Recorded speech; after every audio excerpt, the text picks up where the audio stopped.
morning, Nerd Universe. It is Caner Tip Tuesday, and today, by request, hey, can you defend yourself with the cane from a seated position? Now, this is something that interests not just caners. Obviously, if you're not ambulating, you're confined to a chair. Doesn't matter, you're in a scooter. But even if that's not your case, you want to emphasize this training. There's definitely a place for this, and it's important. Before we do that, a warm welcome to those of you who are here for the first time, as well as the loyal followers of the Cane Fist Way. Two things you want to do straight off the bat. If you like the content, go ahead and hit that subscribe button now so you don't forget. Hit the little bell icon so that you don't miss any future content, and avail yourself of the #1 no-cost resource, the no-cost cane clarity call. We'll get on a call. We'll schedule it in less than 24 hours, and we'll jump on there, find what is important to you regarding the cane. What is it that attracts you? Where are you in the timeline of your training? Training is the equalizer. Canes are fun, but you're always going to be limited to what you can do with this tool based on your training. Text the letter CCC to 305-745-7839, and that is the way to get started.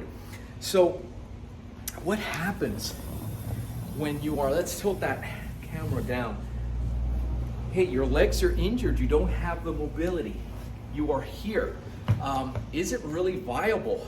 We get that. We have caners that ambulate with two canes, and they hang around in some type of mobility device. This in here as well is a device that helps you to get around. But how do you use this for self-protection if you are sitting down? One of the first things I'm going to encourage you to do is to take a look at the actual tool and the length of that tool. Why? Because it's different. It's different.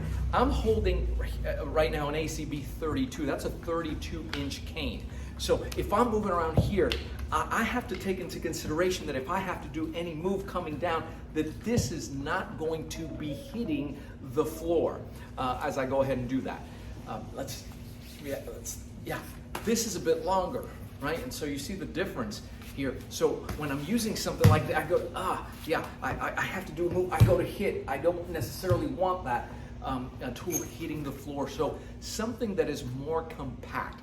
The emphasis when you turn off the low body has to be on handling. Handling refers to how you move that tool while you're seated, right? Or while you're standing. That's what handling refers to in ACSD. The goal is to have dominion over the tool, to get it to do what you want it to do, when you want it to do it, without losing your cane.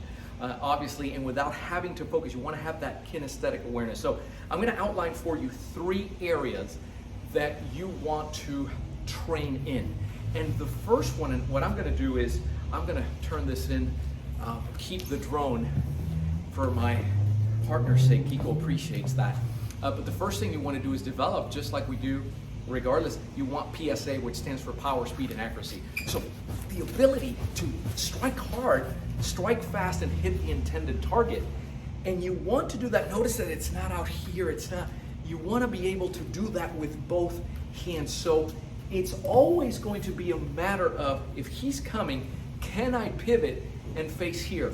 I'd rather not have to do this, right? So I'm gonna tilt my chair, assuming this is a frontal attack, right? You still have that advantage. I would pad myself up there, but I'm just gonna go ahead and just lash out. Great. We're having a conversation, things are heated up. Notice where the cane is. My cane is never down. It looks like it's in repose, but actually if he moves, I can move from there as well. Can you use the legs? Some cases you can. And even doing this cutting kick without looking does that here. Boom, so I can move from here, but notice that it's out here. I may not, certainly winding up and doing this kind of thing, that's gonna get you in trouble. So the first thing is develop a strategy sitting down where you can move, cover yourself, and the strikes are abbreviated, yet they still carry power. Can I keep them at bay just like I would with a power shot strategy? So I'm gonna have them move around a little bit, and I'm gonna track with my chair. Now, if you're you have mobility with that, it may be that. I'm not asking him not to go too far, just so you can get an idea here, right? And I'm gonna keep it, so he's coming in here. Right? Back off, back off, back off. Right? Keep him, back off, back off. Yeah, it's not that easy. Rush in, rush in. Oh, yeah, he's gonna get whacked if he does that. Now, it leads me to number 2. So the first thing is you want to train for power, speed, and accuracy. It's okay to do it against a bag, to do these strikes against a bag. You have a power shot template. This is jabbing, you're covering your head otherwise. But the bag, it doesn't move, it doesn't come towards you. Your assailant will. So always best to have a warm body, right, who's willing to work with you on this. The second one is to train for mobility. And mobility has to do, this is now where you're looking at cane flow. You've seen some of our caners, right, that handle. Now, if you can handle, I'm handling, this is a drone cane. You don't, this is not what you want. This is not ideal. Friend, look at how tight that crook is. And if you can handle this, it's, you're pretty good with that. If you noticed as he was moving over, and I'm going to ask him to do it here slowly so you see the value and why you need to train for movement. ACSD is a movement-based system. Is when he was coming this way, you may have noticed I just switched my hands, because the tendency would be, oh, I don't train with my left side. I'm right side dominant, as is most of the population. So now I go to do that. He's here. I don't want to have to get into this situation. I mean, I can train for it. He can throw a punch and it's not the end of the world. I can cover myself in half. But boy, it's a lot easier when he's coming to just switch hands and come in here and, whatever's closest to me, that's the limb I'm going to go with. That is the power, that is the advantage of having that, being ambidextrous with, with your handling. One of the things that is not as apparent as I'm doing this, again, the length of the tool, I can't emphasize that enough. You're coming in here, boom, that's gonna hit. You don't want that tool to be hitting the floor. That's part of the training. You'll also notice that as he's approaching, I don't necessarily need to be looking at him to be effective. That's part of the accuracy component. And I can hit to the knee, and I can hit to the head, and I can hit. I know my intent is why, because I've done it so much, I don't have to be looking at him. The third component is, it's again, this is all what if training, right? What if he does happen to break through? And I'm gonna turn here, you're gonna see it now frontal, but all this maneuvering and handling should get you to the point where if I'm over here and I do, oh, look at this, right? Now he's got you. Which way am I gonna go? Well, yeah, this is not the time to decide that. I can tell you a couple things by the way he's grabbing. The way he's standing, most tend to be right-handed. That hand is gonna come back and he's gonna come, yeah. So I need to be very clear on what it is I'm gonna do. So my training, that windshield wiper training, so that when he does cock back and I come in here, oh, that takes him off his game. Or if I can't use my legs, push him off. Now that creates space and go. But you have to have some type of training in this handling, right? See how the cane just comes over? You don't have a lot of time to focus on this. As I do this, disengage, come back, move in here, and let them know. Loud, assertive verbals. Back off, get away. Why? Everybody has a phone these days.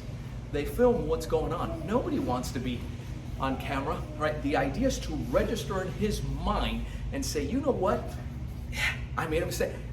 Not a soft target, not a soft target, hard target, I'm out of here. Or not a target at all, that would be ideal, right? You just registered in the first 3 to 5 seconds that you are not an easy target. And he's better off, getting out of here, living to rob another day or whatever it is that he was up to. So it is possible, whatever your limitation is, we always say in ACSD, come as you are. Come as you are. We have caners, we hear it all the time. I say, I wish that I could move like that. You see some of the ACSD caners. Well, we have caners, from 30 all the way to their 80s that have taken their mobility to a completely other level. And at one point they were like you, I wish. When you get out of that wishing mode, and I hope, when you're ready, just come as you are, because the secret sauce is in the curriculum, in the structure. We know how to take you. We know how to take the ACSD principles, circumvent the training. So you're starting at this level, that's what we're gonna go with. And you're gonna see, it's all outcomes based. This is where you see that progress needle, and you're moving forward, and it keeps moving forward, keeps moving forward. But the one thing you're not gonna be is a soft target, because criminals don't care. To that end, I encourage you once again, it all begins with a simple conversation just to see if what we're saying, if you're a good fit for this. Again, text the letter CCT to 305-745-7839. As we're speaking, this week, the Cane at Home 6-week challenge just started. You can get trained right in the comfort of wherever you are. Okay, you can do it, and let's find out if that is something that's going to work for you. We'll also answer all your questions regarding caning and the cane culture. I'm Joe Robaina for American Cane Self-Defense. Keep caning. Thanks for watching. Stay safe.